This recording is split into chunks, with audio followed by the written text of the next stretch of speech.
Halo sahabat sekalian, ketemu lagi di channel PLTS Sederhana. Gimana kabar sahabat semua? Semoga tetap dalam keadaan baik dan juga sehat selalu. Oke sahabat, kali ini saya akan membahas tentang SCC PWM yang support lithium. Sesuai dengan pertanyaannya, silahkan bisa dibaca di sini.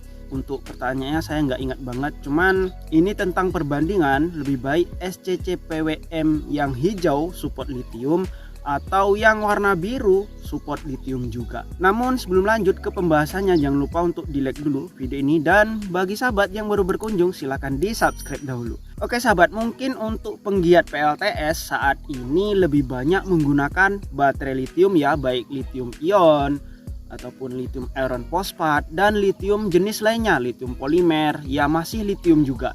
Nah ini lebih banyak digunakan untuk sekarang ini daripada aki biasa, karena dianggap baterai lithium ini umurnya bisa lebih panjang daripada aki biasa. Nah karena semakin banyak pengguna baterai lithium, tentunya akan semakin banyak juga yang mencari SCC, baik SCC PWM ataupun SCC MPPT yang sudah support baterai lithium. Di era-era dulu meskipun sudah MPPT, masih banyak yang belum support baterai lithium. Nah untuk sekarang ini sudah banyak banget SCC PWM yang sudah support lithium. Nggak perlu MPPT, bahkan untuk SCC PWM itu banyak banget yang sudah support lithium. Termasuk SCC PWM hijau yang banyak banget digunakan untuk mengecas baterai lithium. Nah sekarang ini sudah ada SCC PWM biru yang support lithium. Kira-kira apa sih perbandingannya antara SCC PWM hijau dan SCC PWM biru ini? Apakah isinya sama saja atau ada perbedaan dari sistemnya?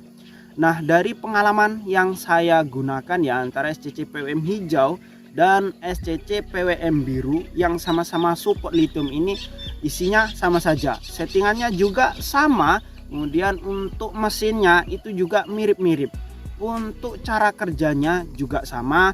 Ketika mengecas aki biasa itu modenya mode float ya, jadi ketika penuh dia akan floating. Kemudian ketika untuk mengecas baterai lithium mode resame charging, jadi ketika sudah penuh kemudian di voltase tertentu biasanya 13,8 maka baru mengecas lagi.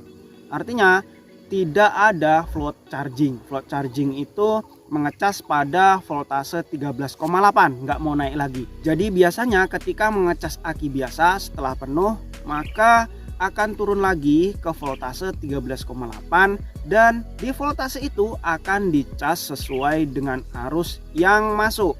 Artinya ketika ada beban maka arus dari panel surya akan langsung bypass ke beban. Tapi ketika menggunakan baterai lithium maka modenya adalah mode resame charging. Resame charging itu melanjutkan pengecasan ketika sampai 13,8.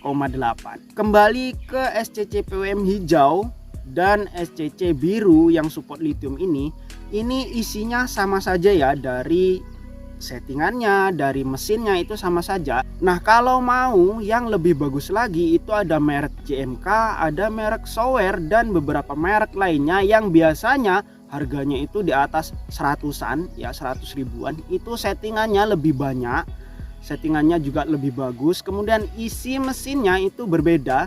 Untuk yang saya tahu SCC PWM Sower itu bisa support dengan panel surya di atas 24 volt. Biasanya ketika menggunakan SCC PWM hijau ataupun SCC PWM biru sejuta umat yang murah-murahan, itu ketika menggunakan sistem 12 volt maka ketika dipasang panel surya di atas 30 VMP maka SCC PWM-nya akan protek.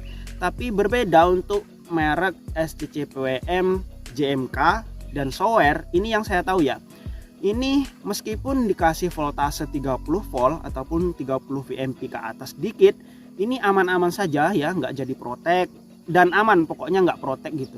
SCC PWM-nya memang support untuk voltase segitu. Dan secara dasar untuk pertanyaan ini sudah saya jawab ya, semoga bermanfaat bagi sahabat semua. Jika masih ingin ditanyakan silahkan tulis di kolom komentar, atau sahabat ingin belanja beberapa komponen PLTS, coba cek di pin komentar saya atau di deskripsi. Saya sudah meletakkan link koleksi beberapa komponen PLTS, jadi sahabat bisa melihat-lihat fotonya dan harganya nanti akan diarahkan langsung ke toko yang bersangkutan. Oke sahabat, sampai jumpa lagi pada video berikutnya.